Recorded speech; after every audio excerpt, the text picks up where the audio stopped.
Todd,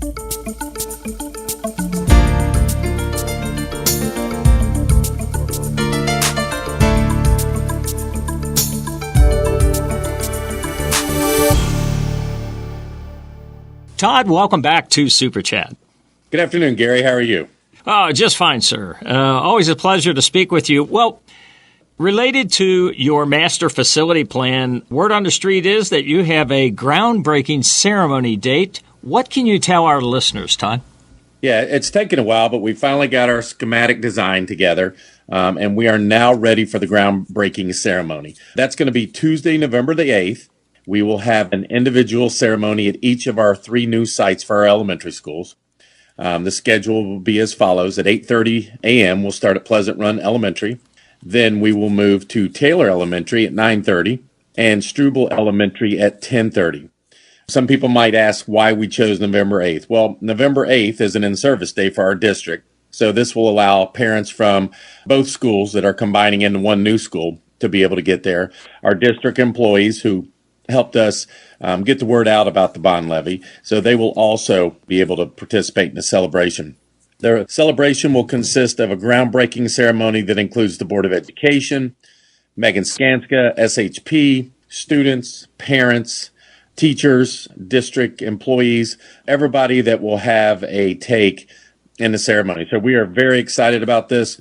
You already will see this week that there are some trucks on the grounds of the new sites.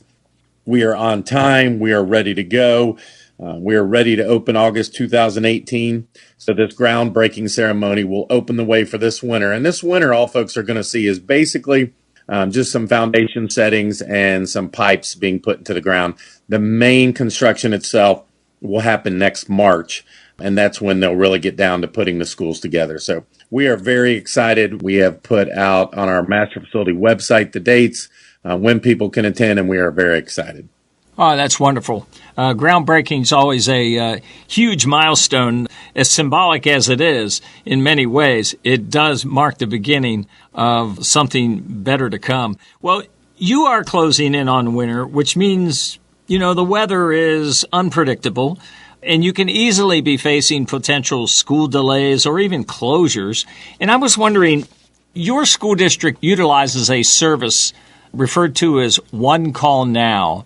Can you tell our listeners how this works and how a Northwest local stakeholder can sign up and get added to this call list? Yeah, I'm hoping that some of the folks who are listening to this are already familiar with it. We've had One Call Now for 2 years, and it's not only for our parents. We have a lot of parochial schools in our district. Our buses bring their kids back and forth to school. So for snow delays and closings, this is another way for them to get hooked up also. The best way to get to it is to go to our district website, www.nwlsd.org. And then at the bottom of the page, you click on a tab that's labeled One Call Now. Now, there's 3 things you can sign up for. You can sign up for email notifications, you can sign up for text notifications, or you can sign up for phone call. You can be very specific with all of it. You could pick certain schools. If you have 3 kids in our district, one goes to an elementary, one to a middle school, one to a high school, you can sign up for all 3 schools' alerts. And schools are already using them. They will use them for reminders of conferences, when report cards are going home. We as a district find them very valuable in that we can give school delays, closings, or any type of emergencies that would happen. We can contact our parents and let them know what's going on. And again, like I said, not just parents, but community members also, because when a school district goes on a delay or closes down, it affects a lot of employers who are trying to get to work and then have to find out what they have to do with their child since school is not in session. So it's a great service. It's a free service to parents. Very easy to sign up. If you have trouble at home or at work signing up for it, if you'll stop by the school office, they'll work with you also. But it's called One Call Now. It's down at the bottom of our home webpage. So just want to make sure folks were aware of it. Yeah, very good. And it does reach a much broader community, not direct stakeholders necessarily, but they're still impacted by a delay or a closure.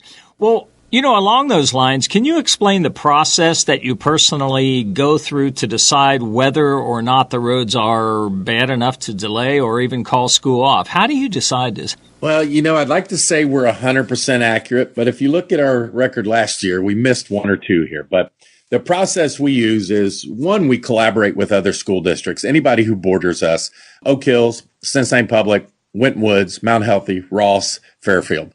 We start a chain of command the night before, talking to each other, seeing what they're thinking, keeping an eye on the updates.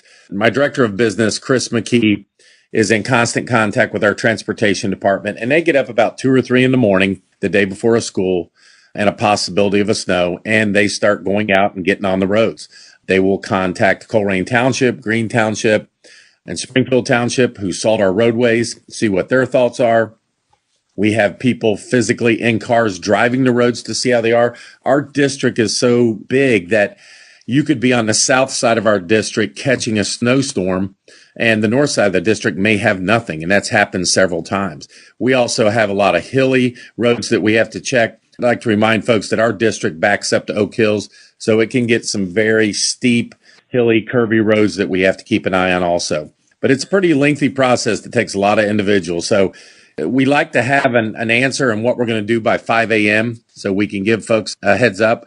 We would do it the night before if we could. Sometimes you just don't know, because we know how important it is for parents to make arrangements for their kids. Oh, yeah, understand. Well, shifting gears a little bit here, surveying and assessing the needs and wants of those you serve is always a smart move and just a needed process. And it's my understanding that you are planning to send out a formal survey to the community. I was wondering if you could describe this. What can you explain to our listeners when and how this planned citizen survey will be distributed? What we wanted to do is we wanted to involve all our stakeholders in our school district, as we've talked before. One of the big things we've come to a realization is we have 40,000 registered voters, 40,000 registered voters who need to know what's going on in their school district. And then you take another stakeholder, it's our parents and what's going on in a school. So what we want to do is survey our parents, all our stakeholders, which it could be community members, it could be local businesses, our parents, our students can take the survey, our staff. We want feedback on what their perception is of their school district. We want to do everything we can to improve our scores academically, but also help our school district in terms of Green Township, Colerain Township, and Springfield Township to bring new homeowners into our community. We have a lot of communities where houses have been foreclosed. They're now up for sale. We want to bring folks in. And the number one thing that starts with is, what do they think of your school system? So we have our thoughts on how we're doing things, but we want to gather input from other folks. After we gather this input, we will put committees together and we will start approaching some of the things that they think are issues that we need to address. So what we did is we put a postcard. On one side of the postcard, it will tell folks where to go for our master facility program. They'll be able to go on this webpage, follow everything that's going on with it.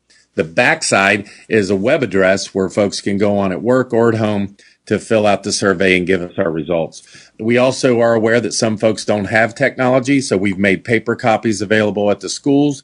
They'll be out during conference nights and any functions the school has. So we're trying to meet the needs of everyone. We don't want to exclude anyone because they don't have the technology. So that's why we put the paper copies in there. So once we get our results, we'll gather the information, form committees, and then we'll start meeting and addressing the issues that we find that pop up. Oh, very positive. Very good. Todd, you have several groups operating within your high schools: United Knights and Caring for Cards.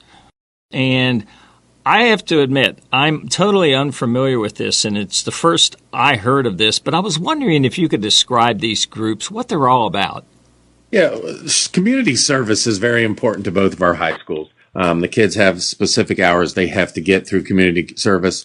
The two programs I want to talk about quickly were the United Knights at Northwest High School and Caring for Cards at Colerain High School. The United Knights is an organization that was designed to utilize the leadership and service of our student athletes at Northwest High School. So students are selected through a membership, through a nomination process by their peers, and then they have a vote in the spring, and these folks are elected. In order to be on United Knights, they've got to be active in a sports and band, choir, display leadership capabilities through other students, organizations, or at the high school. They will attend leadership conferences, such as the Anthony Munoz Conference and the SWAT Conference. They'll attend monthly meetings with our current members. And then they will assist in our community, whether it's at our games and our athletic events.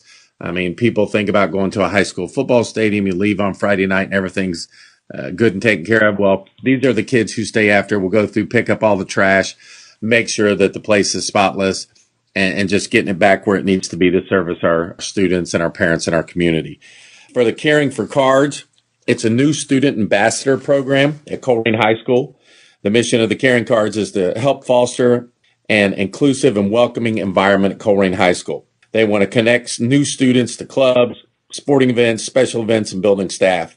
They have ambassadors that will provide tours for new students and families because, we want to actively recruit in the month of October and November also, just like the parochial schools do. We think we offer an invaluable education that is held in the highest regard at colleges as parochial schools. And so we want to make sure that parents and students who are either enrolling in Colerain or want to go to Colerain know exactly what's going on. They have over 50 young ambassadors who are proactively working to enhance the climate and just change the way kids think of school. So these two community service groups are very important to what we do at both high schools. And I just think it's a great opportunity for kids to get involved and then a great opportunity to show off what we do.